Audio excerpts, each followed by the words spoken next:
Hello दोस्तों, मैं आपका दोस्त आपका साथी विकास सर श्रीवास्तव आपकी इस अधिगम क्लास में आप लोगों का स्वागत करता हूं। तो आज की जो वीडियो बनी है वो है लीगल इन्वायरमेंट्स पे, जहां पे जो गवर्नमेंट्स जो रूल्स रेगुलेशन पॉलिसीज बनाती है ताकि बिजनेस को अच्छे तरीके से चला सके और किसी प्रकार का अनफेयर ना हो, उस पर आज वीडियो है। तो आप लोग इस वीडियो को लास्ट तक जरूर देखें और इस चैनल को लाइक शेयर एंड सब्सक्राइब करें। आप लोगों के लिए इतनी ठंडी में इतनी धुंध में मैंने आपको वीडियो शूट किया है, तो इस चैनल को जरूर से लाइक करें शेयर सब्सक्राइब करें ताकि वीडियो आप लोग तक जल्द से जल्द पहुँच सके। तो चलते हैं आज के अपनी वीडियो। तो आज हम लोग पढ़ने वाले हैं जो कि है लीगल इन्वायरमेंट्स।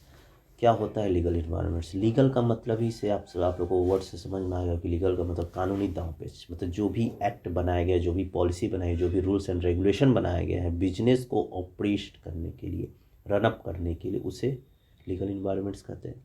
मतलब सरकार के द्वारा जो भी कानून बनाए गए हैं, नियम पारित किए गए हैं, रेगुलेशन बनाया गया है ताकि जिससे इन बिजनेस अच्छे तरीके से चल सके और बिना सोसाइटी को नुकसान हुए बिजनेस को रनअप किया जा सके, उसे लीगल इन्वायरमेंट्स कहते हैं। तो आगे हम लोग स्लाइड्स में देखेंगे, इसका थोड़ा सा डिफिनेशन हम लोग देख लेते हैं। तो इंट्रोडक्शन क्या है कि the government in every country, the governments in every country regulate the business according to it defined priorities.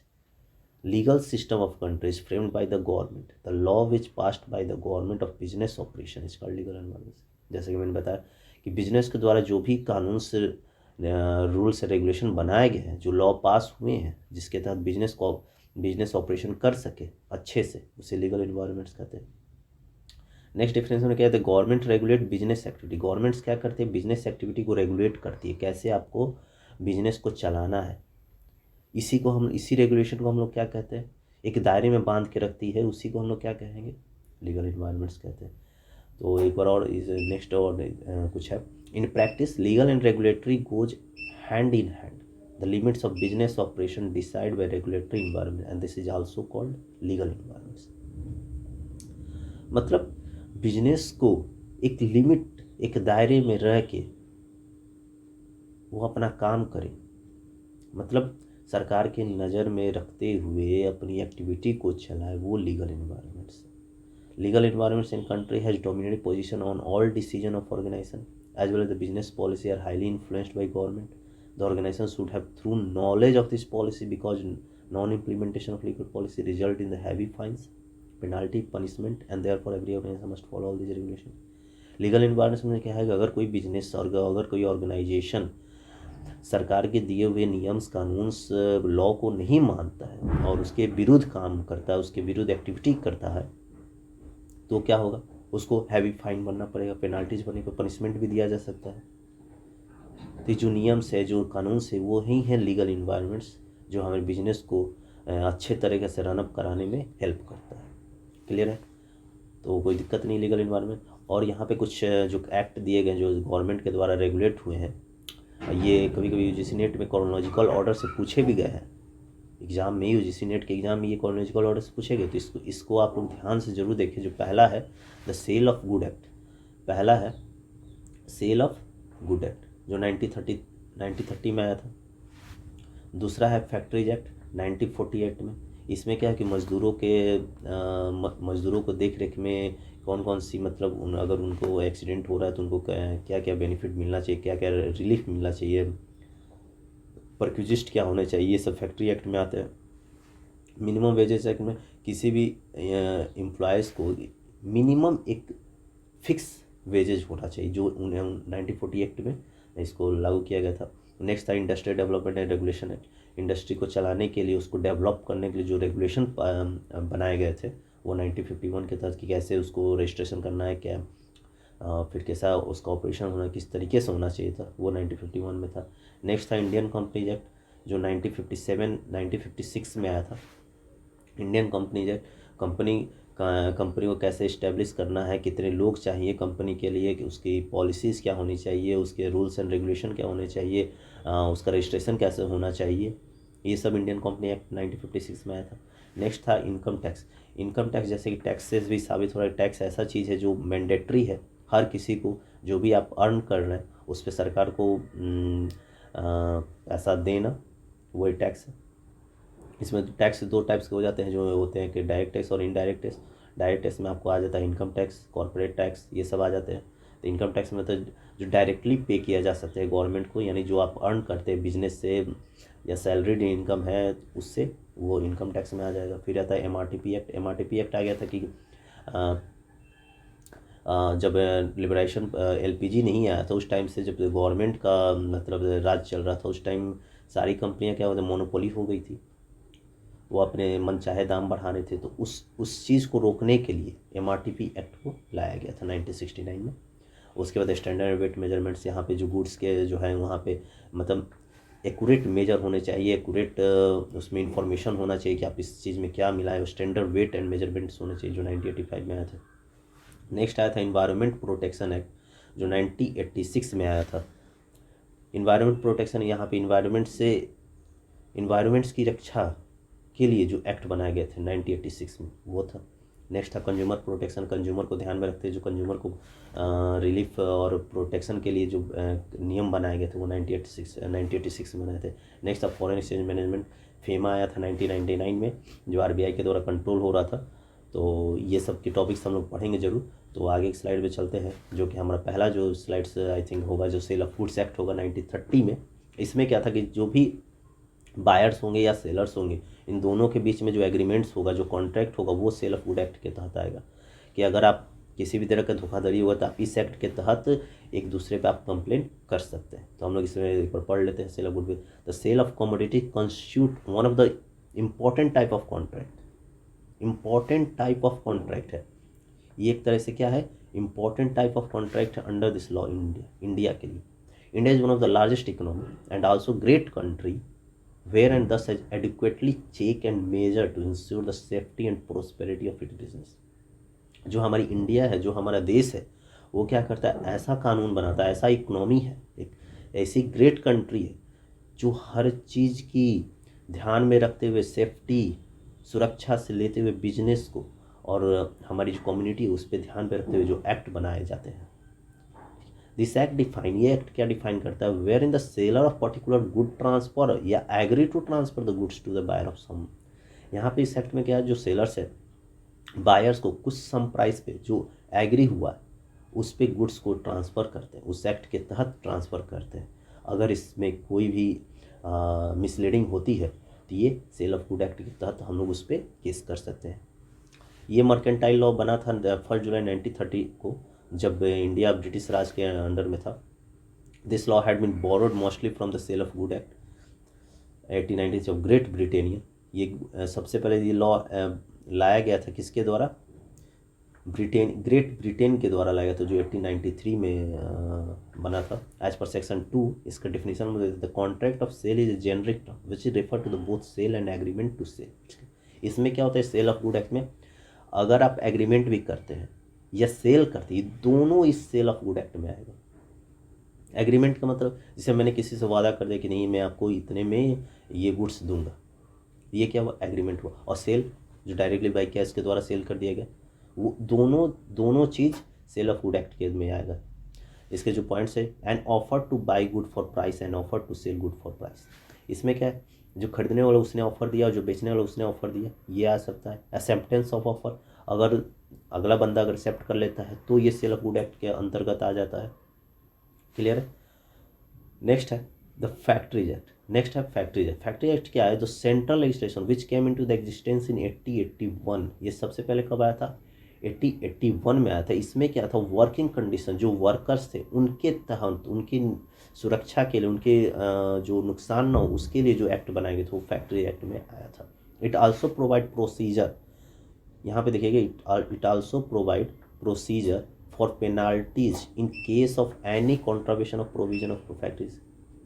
यहाँ पे क्या प्रोसीजर बनाया, प्रोवाइड किया गया था, यहाँ पे जो भी पेनाल्टीज होंगी, अगर उनको कोई नुकसान होता है, उनको कोई चोट आती है, उनका मतलब एक्सीडेंट होता है, तो उसको आप पैसे देंगे, कैश देंगे, या उसके मतलब रिलीफ के लिए हॉस्पिटल से प्रोवाइड, ये सब खर्चा जो मेडिकल से इंश्योरेंस, ये सब क्या जो फैक्ट्रीज एक्ट के तहत आएगा।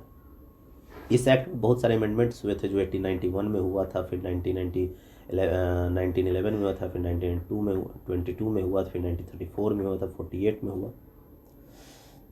सबसे ज़्यादा अमेंडमेंट हुआ था 1948 में, जो कि हम लोग इसमें पढ़ रहे हैं। इसमें बहुत सारे एक्ट थे, जैसे the factory act more comprehensive than previous act.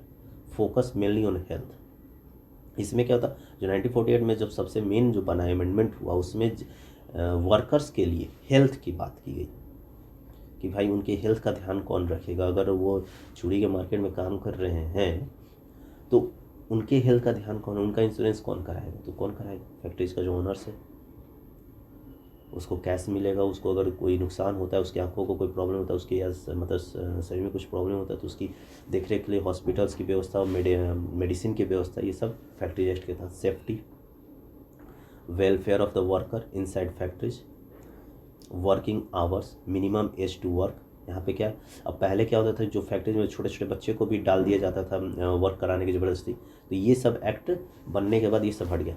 जब 14 साल से मतलब इतने छोटे बच्चे को आप इसमें नहीं डाल सकते, और अगर वो छुट्टी ले रहे तो उसके लिए भी पैसे होंगे।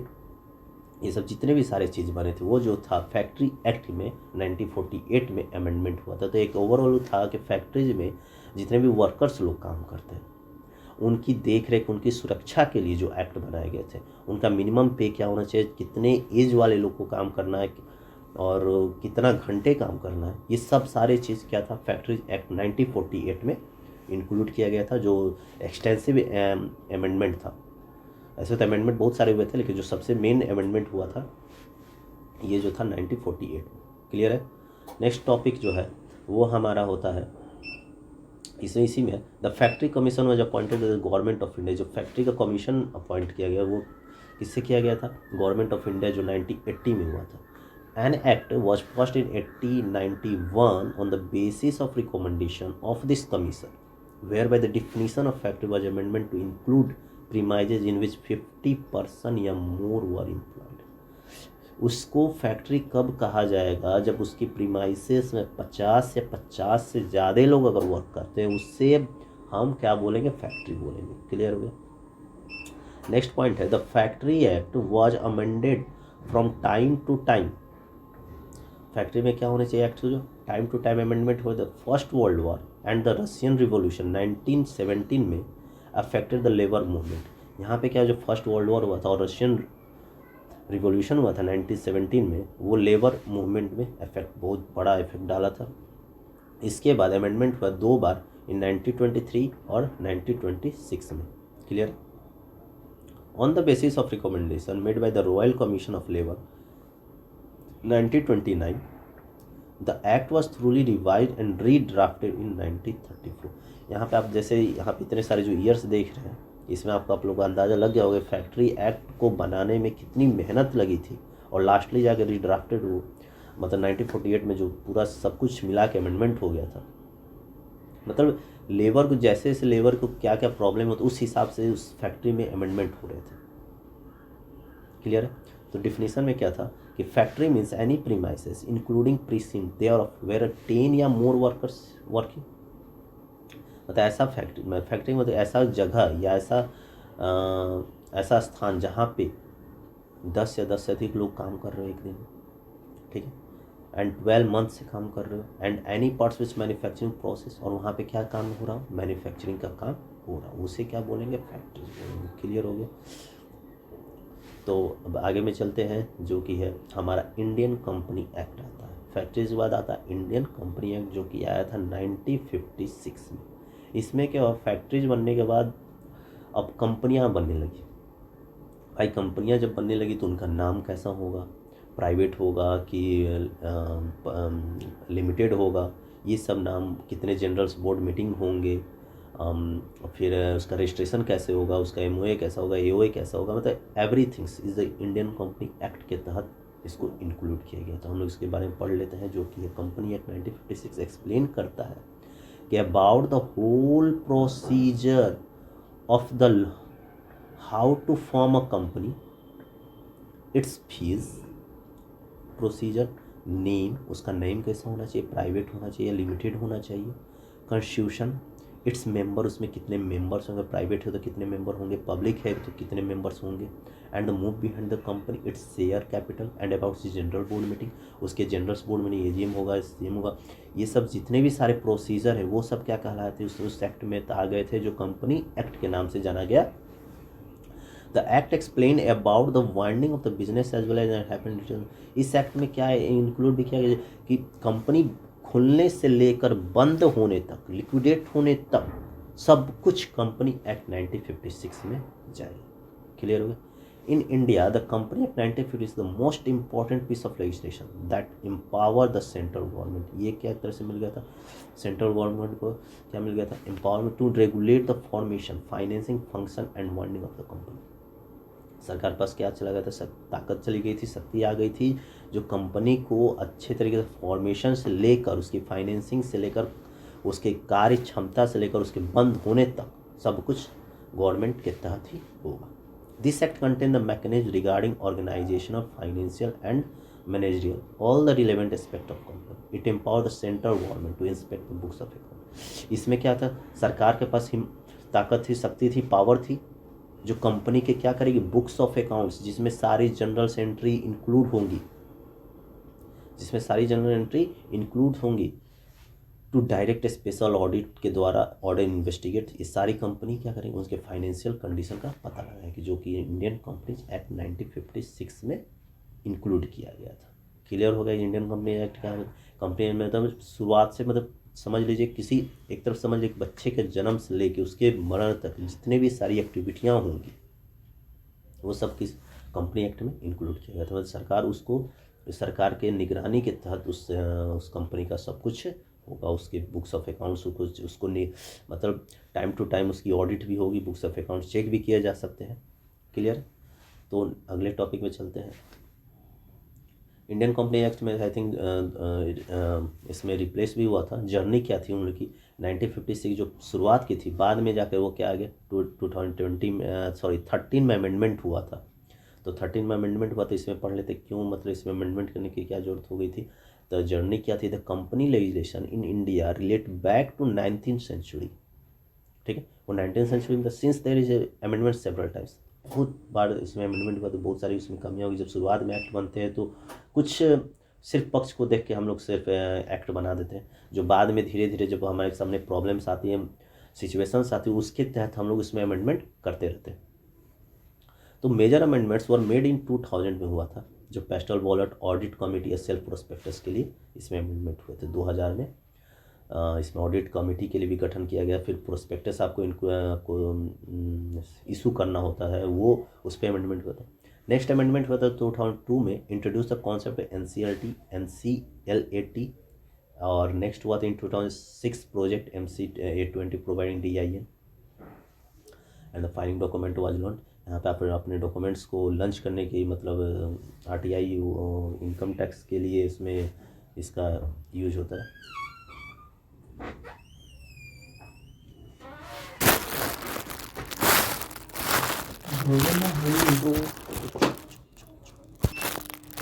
तो नेक्स्ट फिर the recommendation of JJ Irani committee finally culminated in the form of companies act. बाद में JJ ईरानी जो टाटा सन्स एंड कंपनी के जो चेयरमैन थे, उनको कमेटी बनाया गया और उनके तहत एक फाइनली कंपनी एक्ट बनाया गया, जो 2013 में रिवाइज हुआ। इसमें सारे जो प्रेसिडेंट हुए थे 29 अगस्त 2013 में, the company act 2000 apply to the whole India, सारे इंडिया में इसको अप्लाई कर दिया गया था। तो इसमें हम लोग पढ़ लेंगे इसमें कि पुरानी कंपनी थी और जो नई कंपनी थी, मतलब नई एक्ट बने, उसमें क्या क्या अंतर थे। तो फाइनेंशियल ईयर 2013 में 2013 जो न्यू कंपनी एक्ट था, उसमें क्या था कि जो फाइनेंशियल ईयर एंडिंग होता था 31 मार्च एवरी ईयर। ठीक है, 31 मार्च को एवरी ईयर और उसका फाइनेंशियल एंडिंग माना जाता था। जबकि 1956 में ऐसा कुछ भी नहीं था, ईयर एंडिंग नहीं डिसाइड हुआ था। क्लियर है?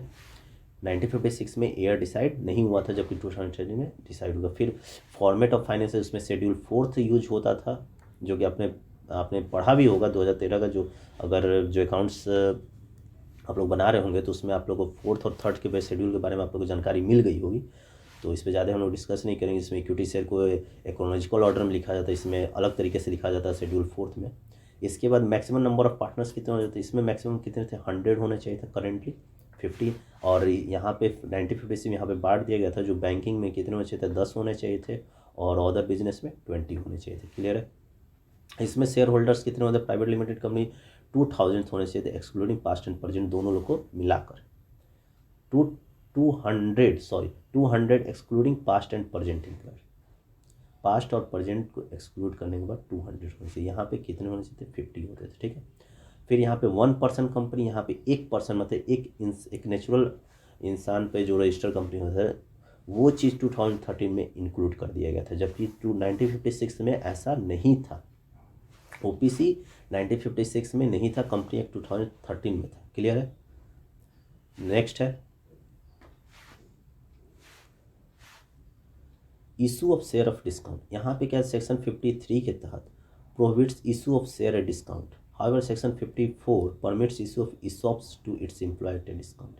यहाँ पे 53 में डिस्काउंट को तो मना था, लेकिन 54 में ESOP के तहत यहाँ पे डिस्काउंट दिए जाने लगे थे। और जो पुरानी जो 1956 था उसमें क्या था, 79 के तहत शेयर डिस्काउंट को दिया गया था, ठीक है। सेक्शन 79 याद रखिएगा आप लोग। इशू ऑफ शेयर से अगर 1956 के बारे में बात करेगा तो किसमें, 79 में। यहाँ पे 54 से इसको दिया गया था। फिर नेक्स्ट है सिक्योरिटी प्रीमियम रिजर्व। इसमें क्या था, इसमें भी एक्ट में जो सेक्शन थे उसमें बदलाव किए गए थे। जो सेक्शन था ये 52 सब सेक्शन 2 में था, इसमें 77A और 78 में था, इसको इंक्लूड किया। आर्टिकल ऑफ एसोसिएशन में टेबल F में अप्लाई हुआ था, जहां company limited by share does not adopt their on article of association. Table F में दिखाया गया था जहाँ कंपनी अपना आर्टिकल ऑफ एसोसिएशन एडॉप्ट नहीं कर सकती। इसमें क्या था, वो एडॉप्ट कर सकती। क्लियर है? नेक्स्ट है interest in call in arrear. इसमें कॉल्स इन एरियर में क्या था, in the absence of clause in the article of association the maximum interest chargeable on the calls in 10% per annum. इसमें क्या था कि इंटरेस्ट जो कॉल्स इन एरियर था वो 2013 में 10% किया गया था, जबकि 1956 में कितना था, 5% था। क्लियर है? फिर नेक्स्ट है कॉल्स इन एडवांस में एडवांस का था 12%, जबकि उसका था 1956 का 6%। क्लियर? 1956 का 6% और 2013 का था 12%। ध्यान पर रखिएगा आप, ये टेबल बहुत हेल्पफुल होगा। नेक्स्ट है मिनिमम सब्सक्रिप्शन। यहाँ पे सेक्शन 39 के तहत जो company shall not allot securities, कोई सिक्योरिटी अलॉट नहीं करता unless the amount stated in the prospectus. Minimum subscription has subscribe the sum period. यहाँ पे मिनिमम सब्सक्रिप्शन होता था। और यहाँ पे section 69 the requirement of minimum subscription was the respect of the share. यहाँ पे सिर्फ शेयर के अकॉर्डिंग ही सब्सक्रिप्शन होता है। यहाँ पे एक मिनिमम सब्सक्रिप्शन रखा गया था जो सेक्शन 39 के तहत था, ठीक है। तो एक बार और पीछे हम लोग देख लेते हैं क्या क्या है, डिफरेंस देख लेते हैं। 1956 और 2013 जो कंपनी एक्ट का था उसके बारे में हम लोग थोड़ा एक बार और डिटेल कर लेते हैं। फाइनेंशियल ईयर यहाँ पे 31 मार्च को इसको बनाया गया। इसमें यहाँ पे कोई डिसाइड नहीं था। यहाँ पे जो फाइनेंशियल स्टेटमेंट शेड्यूल 3 फॉलो किया था, यहाँ पे शेड्यूल 4 फॉलो किया था। 1956 में मैक्सिमम नंबर ऑफ पार्टनर्स 100 होने चाहिए थे, जबकि यहाँ पे बैंकिंग बिजनेस 10 या 20 रखे गए थे। अदर बिजनेस में शेयर होल्डर 200 से, यहाँ पे कम 1956 में 50 थे। यहाँ पे ओपीसी आ गया था, यहाँ पे ओपीसी नहीं था। ओपीसी मतलब यहाँ पे जितनी सारी लाइबिलिटी होंगी यहाँ पे लाइबिलिटी को इंक्लूड नहीं किया जाता। ओपीसी कंपनी में क्या होता है कि अगर कंपनी किसी एक लोग के नाम पे रजिस्टर है तो वहाँ पे लाइबिलिटी नहीं होती। अगर कंपनी अगर वाइंड अप भी हो रही है और किसी से कर्जे ले ली तो उसकी लाइबिलिटी नहीं मानी जाती है ओपीसी में, और यहाँ 1956 में था ही नहीं। और नेक्स्ट था जो हमारे इशू ऑफ शेयर डिस्काउंट, यहाँ पे ESOP के तहत एम्प्लॉय डिस्काउंट रखा, यहाँ 79 के तहत था। सिक्योरिटी प्रीमियम रिजर्व से 52 के अंतर्गत सेक्शन था, ये इसको 77A या 78 में रखा गया था। आर्टिकल ऑफ एसोसिएशन यहाँ पे डज नॉट अप्लाई, एडॉप्ट नहीं कर सकता है, यहाँ पे अडॉप्ट कर सकता था। कॉल्स इन एरिया 10% था, जबकि 1956 में सिर्फ 5% था। एडवांस 12%, 1956 में 6%। क्लियर है? यहाँ मिनिमम सब्सक्रिप्शन की बात की गई थी 39 में। यहाँ पे मिनिमम सब्सक्रिप्शन सिर्फ शेयर के अकॉर्डिंग ही था, जितना शेयर होगा उस हिसाब से मिनिमम सब्सक्रिप्शन डिसाइड होता था 69 के तहत। क्लियर है? अब आगे की जो नेक्स्ट टॉपिक है वो हमारी होगी इनकम टैक्स 1961। इनकम टैक्स, जैसे हमने अभी बताया कि टैक्स क्या होता है कि एक मैंडेटरी फीस जो गवर्नमेंट को हम लोग को पे करना पड़ता है वो क्या कहलाता है, टैक्स कहलाता है। और टैक्स 2 टाइप्स के होते हैं, जो कि होता है डायरेक्ट और इनडायरेक्ट टैक्स। क्लियर है? डायरेक्ट टैक्स में आ जाता है आपका इनकम टैक्स, जो इसमें हम लोग को पढ़ना इनकम टैक्स 1961 है। इसमें क्या था, इनकम टैक्स कॉन्सेप्ट कब लाया गया था, ये जो कॉन्सेप्ट था वो आया था जेम्स विल्सन, जो become India first finance British member थे। उन्होंने मॉडर्न इनकम टैक्स एक्ट 1860 लाया था। किसके द्वारा? जेम्स विल्सन के द्वारा। इसको ध्यान से रखिएगा। जो पहला इनकम टैक्स लाया गया था ब्रिटिश के द्वारा, फर्स्ट इंडियन ब्रिटिश फाइनेंस थे, मेंबर थे, जिनका नाम था जेम्स विल्सन, जो 1860 में आए थे। It was only for the goods of his subject his collected tax from. इसमें क्या था, जो टैक्स लिए जाते थे सिर्फ गुड्स पे लिए जाते थे। यहाँ पे कोई इनकम तो होती नहीं थी उस टाइम। तो जो गुड्स बनते थे, जिन पर ट्रेड्स होता था, वो उस पर जो टैक्स लिए जाते थे वो सिर्फ इससे लिया जाता था। बाद में इसको क्या किया गया, income tax in India is tax you pay the government based on your income. यहाँ पे इनकम टैक्स की क्या हुआ, tax you paid the government. यहाँ पे जो टैक्स पे करते हैं गवर्नमेंट को अपने इनकम का, मतलब जो प्रॉफिट हुआ उसके तहत, जो या कंपनी में उसको जो कुछ एक मैंडेटरी फीस पे करते हैं स्लैब के अकॉर्डिंग, वो क्या कहलाता था, इनकम टैक्स कहलाता था। क्लियर है? The government uses this tax money. ये गवर्नमेंट क्या करती, इस टैक्स को कलेक्ट करके क्या करती थी, पहले भी जो ब्रिटिश होता था वो भी टैक्स लगाते थे। जो भी आप गुड्स प्रोड्यूस करते थे या फिर मतलब कुछ भी आप एक्टिविटी करते उस पर टैक्स बांधा हुआ था। तो उस टैक्स को लेकर वो क्या करते, वो उसका पब्लिक यूटिलिटी में उसका यूज होता था। वही चीज़ सरकार भी करने लगी। सरकार में पैसा कहाँ से आएगा, तो सरकार के पास पैसा कहाँ से आएगा, जो हम लोग टैक्स उनको पे करेंगे। और उस टैक्स मनी से क्या करते थे, बहुत सारे पब्लिक सर्विस होते थे, इंफ्रास्ट्रक्चर डेवलपमेंट होते थे, डिफेंस स्पेंडिंग में खर्चे होते, जो आर्मी में खर्चे होते थे, वो सब्सिडीज़ में, ये सब कहाँ से किया जाता है, कहाँ से मतलब इसको फिलअप किया जाता है, वो टैक्स के तहत फिलअप किया जाता है। क्लियर है? If you earn income beyond the certain limits, अगर आप कोई इनकम अर्न करना है सर्टेन लिमिट्स, एक स्लैब के लिमिट से अंदर में, तो आपको क्या होगा, इट इज़ मैंडेटरी टू पे इनकम टैक्स एवरी ईयर। इसमें आपको क्या करना पड़ेगा, मैंडेटरी आपको इनकम टैक्स पे करना पड़ेगा। क्लियर?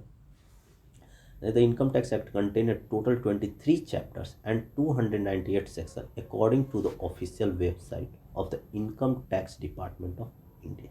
ठीक है, इनकम टैक्स में कितने टोटल 23 चैप्टर्स है और 298 सेक्शंस इंक्लूड किए हैं, जो ऑफिशियल इनकम टैक्स डिपार्टमेंट के तहत माना गया है। ठीक है, तो अगला है जो हमारा ये कि this different section deal with various aspect. ये जो इनकम टैक्स है वो कैसे, तो एक सैलरीड इनकम वाले हो गए, फिर इनकम फ्रॉम हाउस प्रॉपर्टी, अगर आप हाउस से इनकम अगर हो रहा है इस पर भी आपको टैक्स देना है। कैपिटल गेन, अगर आप कोई शेयर, इक्विटी शेयर्स या ये सब बेचते हैं तो इस पर आपको भी टैक्स देना है। फिर नेक्स्ट है profit and gain of business profession, business या किसी प्रोफेशन से अगर वो प्रॉफिट हो रहा है तो वो आपको इनकम फ्रॉम अदर सर्विस, जैसे लॉटरी हो गया, गेमिंग हो गया, ये सब पे अगर आप कैश जीत रहे हैं ये इनकम फ्रॉम अदर सोर्स में आ जाता था। क्लियर? तो ये सब किस में आ जाता है, सब इनकम टैक्स में आता है। मतलब इस सब से क्या होता है, हमारा इनकम जनरेट होता है, तो वो उस पर हमको मैंडेटरी फीस देना पड़ेगा। जो अगर स्लैब के अंदर आएंगे तो हमको फीस देना पड़ेगा एवरी ईयर, उसी को हम लोग कहेंगे income tax. Every year the Indian government present financial budget during the month of February. तो प्रत्येक साल, प्रत्येक ईयर इंडियन गवर्नमेंट क्या करता है, एक बजट फाइनेंस निकालता है, जो कि निकलता है फरवरी के लास्ट, फरवरी के मंथ में निकलता है। The budget bring in various amendment to the income tax. इसमें क्या होता है, इस बजट में क्या होता है, अमेंडमेंट होते रहते हैं कि इनकम टैक्स इस बार कितना स्लैब्स का रहेगा, उसमें आपको कितने चार्जेज होंगे और कितने स्लैब्स जो भी होंगे वो एप्लीकेबल होंगे, और या फिर दिखाया जाएगा उसमें टैक्स के आपके टैक्स को कहाँ कहाँ यूज किया गया, ये सब सारे चीज़ उस बजट्स में दिखाए जाते हैं। तो फिलहाल में अभी कौन है फाइनेंस मिनिस्टर, निर्मला सीतारमण है, जो इस बार न्यू एक दो तरीके के टैक्स स्लैब ला चुकी हैं, जो कि है कि न्यू रिजाइम के तहत और एक था ओल्ड रिजाइम। मतलब पुराने तरीके से आप टैक्स दे सकते हैं या दूसरा नए तरीके से। तो पुराने तरीके से तक अप टू 2.5 लाख क्या होता था पुराने तरीके से। ओल्ड रिजाइम के तहत अगर आप इनकम टैक्स रिटर्न फाइल करने जाइएगा तो वहाँ पे पूछेगा ऑप्शन, अब उसमें इंक्लूड कर दिया गया है कि आप ओल्ड रिजाइम के तहत इनकम टैक्स रिटर्न फाइल करना चाहते हैं या न्यू रिजाइम के तहत फाइल करना चाहते। ओल्ड रिजाइम में क्या है कि अप टू 2.5 लाख तक नील था। क्लियर है? अप टू 2.5 लाख तक नील था, इसमें भी नील है, कोई दिक्कत कोई डिफरेंस नहीं है इसमें। नेक्स्ट में 2.5 लाख से 5 लाख, ये भी 5% था, ये भी 5% था। अब यहाँ से हमें मॉडिफिकेशन मिलता है, यहाँ से 5% के बाद से यहाँ से मॉडिफिकेशन मिलता है, जो कि है 5 लाख से 7.5 लाख, जो कि न्यू रिजाइम के तहत सिर्फ 10% है। जबकि इसमें क्या था कि 5 लाख से सीधे 10 लाख तक 20% था। मतलब सीधे यहाँ पे इंक्लूड कर दिया गया था 5 लाख से 5 लाख से 10 लाख तक आपको 20% पुराने तहत देना है। इसमें क्या है, इसमें थोड़ा सा सेपरेट कर दिया, इस 5 लाख से 7.5 लाख तक 10% और 7.5 लाख से 10 लाख 15%। क्लियर है। नेक्स्ट मॉडिफिकेशन इसमें हुआ कि 10 लाख से लेकर 15 लाख तक या उससे ऊपर तक 30% आपको पेड करना था पुराने रिजाइम के तहत। ओल्ड रिजाइम के तहत आपको कितने, 10 लाख से लेकर 15 लाख तक आपको 30%, जबकि यहाँ पे 10 लाख से 12.5 लाख 20%, 12 लाख से 15 लाख 25% और 15 लाख से ऊपर 30%। ये हमारी जो न्यू रिजाइम थी वो इनकम टैक्स स्लैब के तहत बनाया गया था। क्लियर है। तो आगे बढ़ते हैं। आगे में क्या आता है कि हमारा MRTP एक्ट आता है जो कि 1969। देखिए, हमको क्रोनोलॉजिकल ऑर्डर से एग्जाम में क्वेश्चन आ चुके हैं, तो आप लोग उस जो पीछे वाला स्लाइड्स है उसे क्रोनोलॉजिकल ऑर्डर से जरूर याद रखिएगा। तो MRTP एक्ट जो था 1969, इसको इंट्रोड्यूस किया गया था। MRTP का फुल फॉर्म क्या था, पहले तो ये MRTP का फुल फॉर्म था monopolistic and restrictive trade practice. यहाँ पे क्या था कि जब हमारा जो इकोनॉमी था, जब गवर्नमेंट के अंदर में था, जब हमारे इकोनॉमी में LPG सिस्टम्स नहीं इंक्लूड किया गया था, तब की उससे पहले की बात, तो हमारा सिस्टम किसके तहत था, गवर्नमेंट्स के इंक्लूड था। वहाँ पे गवर्नमेंट्स के तो वहाँ पे जो भी सब बिजनेस थे वो क्या हो गए थे, मोनोपोली हो गए थे। क्लियर। मोनोपोली होने की वजह से वहाँ पे अब क्या होते थे, मन चाहे दाम बढ़ रहे थे। तो इसको रोकने के लिए एक एक्ट लाया गया जिसका नाम था monopoly restrictive trade practice act, जो 1969 के तहत। यहाँ पे जो इकोनॉमिक पावर एक लोग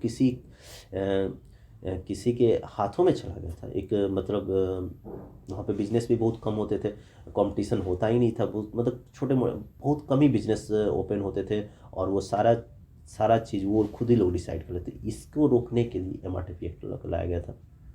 इसमें क्या था, टू इंश्योर द, इसमें पढ़ लेते क्या है कि to ensure that operation of the economic system does not result in the concentration of economic power in. इसमें क्या था, जो इकोनॉमिक सिस्टम को ऑपरेशन चलाने वाले थे, इसमें कोई जो इकोनॉमिक पावर था किसी एक लोग के हैंड में हो गया था। इसको रोकने के लिए to provide the control of monopoly, इसे मोनोपोली को रोकने के लिए to prohibit monopoly restrict trade. ये तो नाम से ही पता चलेगा MRTP का मतलब क्या, monopoly restrictive trade and practice act. मतलब जो 1969 के उस टाइम की जो इकोनॉमी थी, उस टाइम क्या था कि जो कंपनियां होती थी या फैक्ट्रीज होते थे बहुत कम होते थे, जिसकी वजह से वो लोग क्या करते थे, मोनोपोली क्रिएट करते थे। इस चीज़ को रोकने के लिए MRTP एक्ट को लाया गया था। लेकिन बाद में जैसे ही लिबरलाइजेशन, प्राइवेटाइजेशन, ग्लोबलाइजेशन आया जो 1991 में न्यू इकोनॉमिक पॉलिसी के तहत लाया गया, इसमें क्या हुआ कि जैसे लिबरलाइजेशन हुआ तो फॉरेन कंपनियां आने लगी और हमारे देश में क्या होने लगा, कंपनी का डेवलपमेंट होने लगा, जिससे क्या होना, कंपटीशन बढ़ गया। क्या बढ़ गया, कंपटीशन। जो हमारे देश की कंपनियां थी, जो फॉरेन कंपनी, इन दोनों के बीच में कंपटीशन बढ़ने लगा। तो अब तो यहाँ पे मोनोपोली खत्म होने लगा, यहाँ से धीरे धीरे मोनोपोली खत्म हो। अब क्या क्या भाई, अब तो मोनोपोली एक्ट को एबोलिश करना पड़ेगा, रिपील करना पड़ेगा। तो इसको उन्होंने क्या कर दिया, इसको बदल के डाल दिया कंपटीशन एक्ट में, जो कि नाम हो गया उसका कंपटीशन एक्ट 2002। क्लियर। तो कंपटीशन एक्ट में जाने बाद क्यों इसको रिप्लेस किया था, जैसा हमने आपको बता दिया था, ये सारी कहानी उसी में लिखा हुआ था कि मोनोपोली शिफ्ट कर। अब धीरे धीरे मार्केट में क्या होने लगा था, इकोनॉमी में क्या कंपटीशन हाई होने लगा। जैसे ही प्राइवेटाइजेशन हुआ, जैसे ही हमारा इकोनॉमिक प्राइवेटाइजेशन हुआ, जो कि LPG सिस्टम किन्होंने लाया था, हमारे जो ये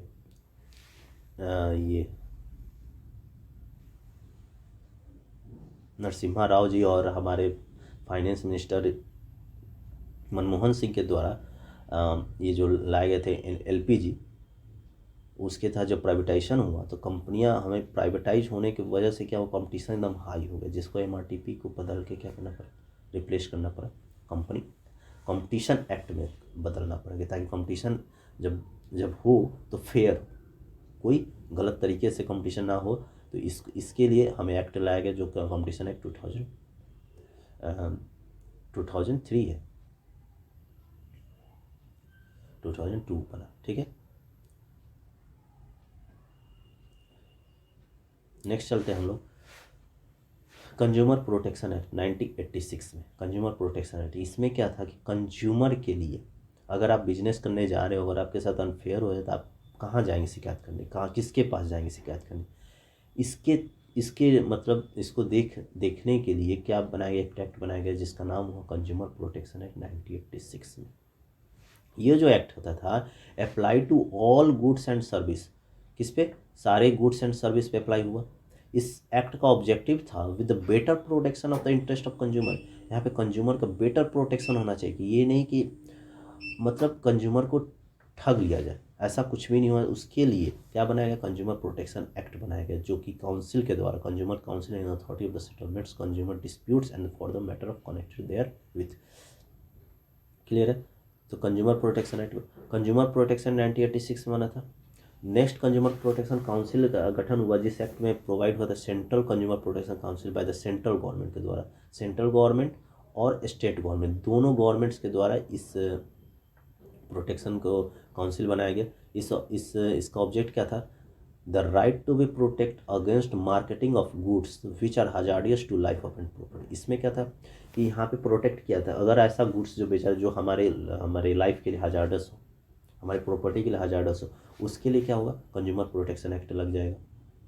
नेक्स्ट था the right to be inform about the quality. यहाँ पे अगर आप कुछ गुड्स बेच रहे हैं, वस्तुएं बेच रहे हैं, तो उसके बारे में सारी आपको जानकारी उस पैकेट पे उसके लोगों को देनी जरूरी है। अगर आपसे कोई डिमांड कर रहा है तो उसकी जानकारी आप लोग को देनी जरूरी है। ये भी कंज्यूमर प्रोटेक्शन एक्ट के तहत आएगा। नेक्स्ट था the right to be assured where possible access to variety of goods at competitive price. यहाँ पे उसके अधिकार है कि ये कॉम्पिटिटिव मतलब कि मार्केट में आपके जैसे गुड्स से बहुत सारे बेचने वाले होंगे, तो वो उसके पास अधिकार है कि वो हर जगह के प्राइस को मिला के तभी वो खरीदे, पॉसिबल जहाँ से वो वहीं से खरीदे। Next right to be heard and assure the consumer interest will be receive due to consider appropriate form. यहाँ पे क्या है, उसको कंज्यूमर को उस वस्तुएं के बारे में सुनने का, जानने का उसके पास अधिकार होना चाहिए। नेक्स्ट है right to seek redressal against unfair. अगर उसके साथ अनफेयर ट्रेड प्रैक्टिस होता है वो आपके खिलाफ केस फाइल कर सकता है, ये भी उसका अधिकार है। नेक्स्ट है right to consumer education.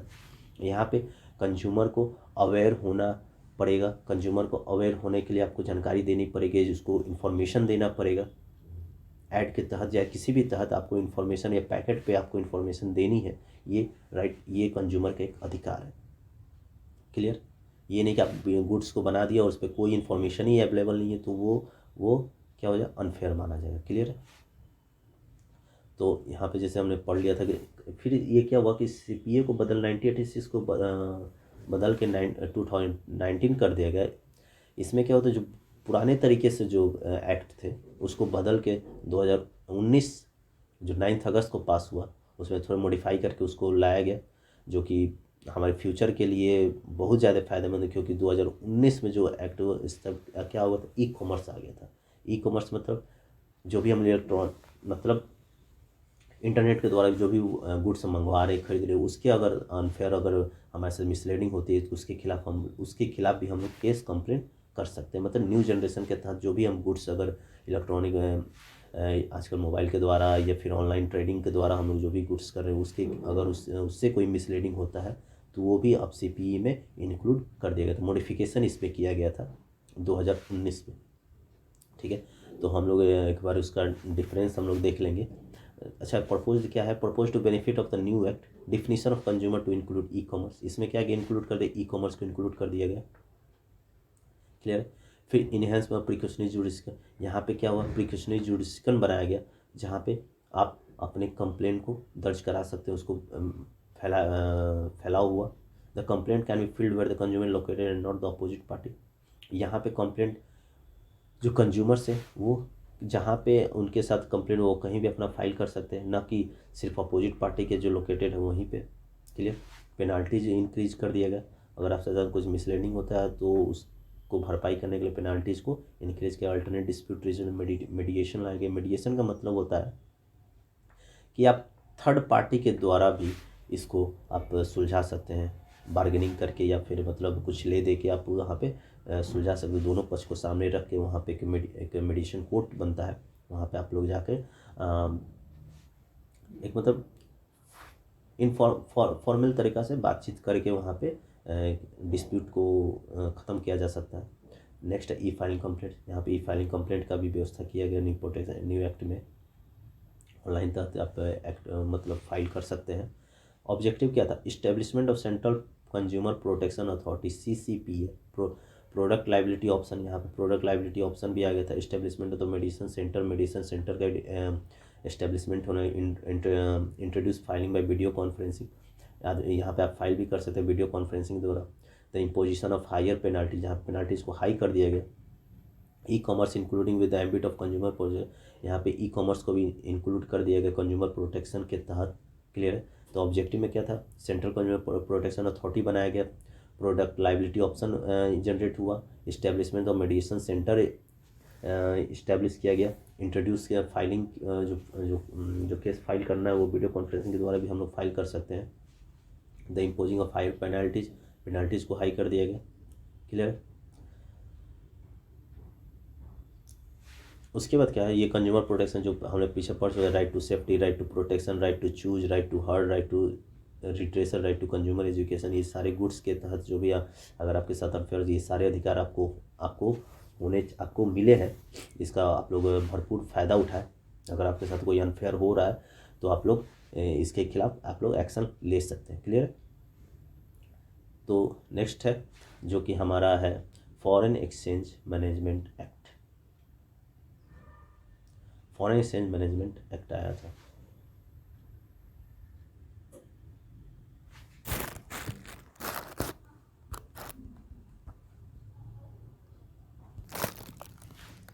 Next है difference between the old CPA to new CPA। पुराने CPA में क्या अंतर था, न्यू CPA में क्या अंतर था। यहाँ पे जो जुडिशरी था, यहाँ पे डिस्ट्रिक्ट फोरम, यहाँ पे 3 तरीके से हम लोग केस करते हैं, डिस्ट्रिक्ट, स्टेट और नेशनल के तहत हम लोग अपना केस फाइल कर सकते हैं। तो डिस्ट्रिक्ट फोरम में अप टू पहले भी था 20 लाख तक सिर्फ हम लोग केस कर सकते थे, और स्टेट में 20 लाख से 1 लाख तक, और नेशनल में 1 लाख से 1 करोड़ से ऊपर। ठीक है, 20 लाख टू 1 करोड़ स्टेट में, और नेशनल में 1 crore to above. New CPA में क्या हुआ कि डिस्ट्रिक्ट फोरम में 1 crore up to 1 crore, state में फ्रॉम 1 to 10 करोड़, और नेशनल में 10 करोड़ से ऊपर तक हम लोग केस फाइल अब कर सकते हैं, क्योंकि हम लोग ये अब लिविंग स्टैंडर्ड हाई हो गई है। तो इसके तहत हम लोग अप टू 1 करोड़ तक डिस्ट्रिक्ट में जा सकते हैं, यहाँ पे स्टेट में 1 करोड़ से 10 करोड़ तक, और नेशनल में 10 करोड़ से ऊपर तक। MRP परचेजर प्राइस, अर्लियर पहले क्या होता था, सिर्फ MRP को ही कंसिडर किया था कि आपके साथ कितने का धोखाधड़ी, सिर्फ MRP तहत के तहत। अब क्या है कि न्यू CPA में डिस्काउंटेड प्राइस या एक्चुअल प्राइस कि आपने क्या पे किया, उसके तहत आप लोग इस पे एक्ट में आप केस फाइल हो सकता है। नेक्स्ट है जुडिशियल, यहाँ पे सिर्फ सेलर हैज ऑफिस, जहाँ पे आपका सेलर का ऑफिस होगा सिर्फ वहीं पे केस फाइल होते हैं। अब यहाँ पे कंप्लेंट मतलब जो कंप्लेंट करने वाला उसका वहाँ का वर्क हो या वहाँ का रहने वाला, वहाँ पे भी अपना वो फाइल कर सकता है। रेगुलेटर, यहाँ पे कोई प्रोविज़न नहीं था। यहाँ पे अथॉरिटी बन गई, कौन सी अथॉरिटी बन गई, सेंट्रल कंज्यूमर प्रोटेक्शन अथॉरिटी को बनाया गया। क्लियर है, न्यू CPA के तहत। पुराने CPA में ऐसा कुछ भी नहीं था। फिर अपील करने के लिए 30 दिन का दायरा दिया गया था, इसमें 45 डेज का दायरा दिया गया है, यहाँ पे आप लोग कर सकते हैं। यहाँ पे पहले क्या था कि अर्लियर 50% या 25,000 whichever is less to be deposited. यहाँ पे आपको जो प्रोडक्ट है उसका प्राइस का 50% या 25,000 उसको यहाँ पे डिपॉजिट, जबकि यहाँ पे 50% अवार्ड अमाउंट, जो भी आपने अमाउंट दिया उसके तहत सिर्फ 50%। ई कॉमर्स इसमें पहले मेंशन नहीं किया गया था, इसमें मेंशन कर दिया गया था, न्यू CPA में मेंशन कर दिया गया है। रिव्यू क्या था, यहाँ DCF did not power the review, यहाँ पे जो ये डिस्ट्रिक्ट कंज्यूमर फोरम जो होता था यहाँ पे रिव्यू नहीं करता था, लेकिन यहाँ पे आप कर सकता है। ठीक है, अनफेयर टर्म्स एंड कंडीशन, यहाँ पे कोई प्रोविजन नहीं था, जबकि यहाँ पे सेक्शन बना दिए गए जो कि 49 सब section 2 and 59 sub section 2 of the new act gives power to state commission and NCDRC respective to declare any term of contract which is unfair to any consumer to null and void. यहाँ पे इस section के तहत अगर आपके साथ कोई भी अनफेयर हो रहा है तो आप इस एक्ट सेक्शन के तहत आप लोग स्टेट कमीशन तक आप अपना अपील कर सकते हैं। Authority, district consumer forum, state consumer forum, national consumer forum. यहाँ पे अथॉरिटी कौन सा था, डिस्ट्रिक्ट कंज्यूमर फोरम था। ठीक है, स्टेट कंज्यूमर फोरम था, national consumer dispute resolution commission था यहाँ पे। अब क्या हो गया, इसको बदल के डिस्ट्रिक्ट कंज्यूमर कमीशन बना दिया, डिस्ट्रिक्ट कमीशन बना दिया, स्टेट कमीशन और national consumer dispute resolution commission बन गया।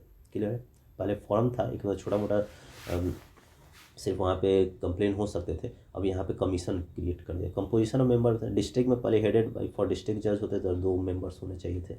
जबकि अप डिस्ट्रिक्ट में क्या प्रेसिडेंट के द्वारा एटलीस्ट 2 मेंबर्स होने चाहिए थे। स्टेट में headed by farmer high court, state का हाई कोर्ट, यहाँ पे प्रेसिडेंट एटलीस्ट 4 मेंबर्स, और नेशनल में भी हेडेड बाय सुप्रीम कोर्ट और एटलीस्ट 4 मेंबर थे, यहाँ पे भी headed by president and 4 members. Clear है? ये हमारा था ओल्ड सीपीए और न्यू सीपीए में डिफरेंस। क्लियर है? तो अब हम लोग पढ़ने वाले हैं अब फेमा के बारे में, जो कि है फॉरेन एक्सचेंज मैनेजमेंट एक्ट 1990 तक। For a long time India has adverse position in international trade. अब क्या फॉरेन एक्सचेंज मैनेजमेंट में क्या हुआ कि जो हमारा इंडिया था वो फॉरेन एक्सचेंज करने लगे थे, करेंसी एक्सचेंज होने लगी थी, हमारे जो प्रोडक्ट्स गुड्स थे वो लेन देन होने लगे थे फॉरेन के द्वारा। जो 1991 से प्राइवेटाइजेशन हुआ था, जिसके तहत क्या हुआ था कि हमारी जो कंपनियां थी, हमारी जो ग्लोबलाइजेशन होने लगे थे, हमारी जो कंट्रियाँ थी वो बाहर में भी जाके बेच सकती थी, या बाहर के जो फर्म्स थे वहाँ पे आके इस्टेब्लिश करके अपने गुड्स को बेचते थे, कल्चर से एक्सचेंज होते थे। ये सब फॉरेन एक्सचेंज मैनेजमेंट एक्ट के तहत इसको ला देगा, जो कि इंट्रोड्यूस हुआ था 1947 में। पहले रेगुलेशन एक्ट बना था 1947 में, इसको बाद में रिप्लेस करके 1976 किया, जो फेरा के नाम से जाना गया। बाद में फिर इसे क्या किया गया, आरबीआई। अब क्या उसके बाद 1999 में फॉरेन एक्सचेंज मैनेजमेंट एक्ट के तहत इसको बदल के रिप्लेस कर दिया गया था। तो इसमें government initiated the process of liberation of Indian economy in 1991। The foreign investment in various sector was permitted. FERA has been replaced and FEMA has been passed. ठीक है, फेरा को क्या कर दिया गया, रिप्लेस कर दिया गया, और फेमा को पास किया गया। This act has been made effective from 1 June 2000 से। ये इफेक्टिव कब से हुआ, यहाँ पूछ सकता है। एक्ट बना था 1999 में, लेकिन इफेक्ट कब से लागू हुआ, 1 जून 2000 से। क्लियर? और फेमा को देखने के लिए कंट्रोलिंग किसको दे दिया गया था, आरबीआई को दे दिया, क्योंकि पहले का जो इकोनॉमी था वो किसके तहत था, गवर्नमेंट का था। तो गवर्नमेंट के तहत मोनोपोली एकदम ज़्यादा क्रिएट होता और व्यवस्था भी उतनी अच्छी नहीं हो पा रही थी। इसीलिए अब जितने भी फॉरेन एक्सचेंज मैनेजमेंट फाइनेंशियल जो देख रेख था वो आरबीआई को दे दिया गया था, जिससे हमारी इकोनॉमी भी बहुत ज़्यादा सुदृढ़ हो गई।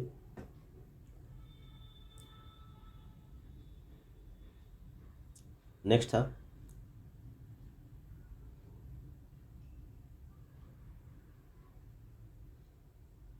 नेक्स्ट किया गया प्रोविजन अंडर फेमा। फेमा के लिए क्या क्या मतलब नियम बनाएंगे, फेमा मतलब क्या। तो यहाँ पे फ्री ट्रांजैक्शन था करेंट अकाउंट में। यहाँ पे करेंट अकाउंट से अगर कोई ट्रांजैक्शन आप लोग कर रहे हैं, मतलब होता है, हो रहा है, तो वो क्या था, फ्री होता था, लेकिन कुछ रीजनेबल रिस्ट्रिक्शन था। मतलब अगर इससे अधिक पे करेंट अकाउंट से ट्रांजेक्शन तो उस पर रिस्ट्रिक्शन था। फिर क्या होगा, आरबीआई कंट्रोल कर लिया सारे कैपिटल अकाउंट ट्रांजेक्शन पे। यहाँ पे कैपिटल अकाउंट का ट्रांजेक्शन होता है, इस पर इसका कंट्रोल किसका होता था, आरबीआई का होता था। फिर control over realisation of export proceed, जो भी हम लोग एक्सपोर्ट करते हैं उस पर भी कंट्रोल हो गया। Dealing in foreign exchange through authorise person. यहाँ पे अगर आप फॉरेन एक्सचेंज डील कर रहे हैं तो किसके तहत किससे करना पड़े, एक अथराइज पर्सन के द्वारा, जो अथराइज डीलर हो, मनी चेंजर या ऑफशोर बैंकिंग यूनिट हो, इसके तहत ही आप फॉरेन एक्सचेंज कर सकते हैं, वरना इलीगल होगा। और जो एडजुडिक्शन ऑफ ऑफेंस, यहाँ पे क्या होने, ये निर्माण केंद्र बनाया गया, जहाँ पे अगर आपके साथ अनफेयर होता है तो यहाँ पे आप लोग कंप्लेंट कर सकते हैं। फिर appeal provision including special director, appeal tribunal, फिर नेक्स्ट था डायरेक्टरेट ऑफ इन्फोर्समेंट। यहाँ पे अगर निवारण केंद्र भी बनाया गया, इन्फोर्समेंट बनाया गया, डायरेक्टर ऑफ ईडी बनाया गया। कहने फेमा के अंतर्गत ईडी को जनरेट किया, जहाँ पे उस अगर अनफेयर हो रहा है, अगर फॉरेन एक्सचेंज में मिसलीडिंग हो रही है तो ये इसके तहत ये इसकी कार्रवाई होगी।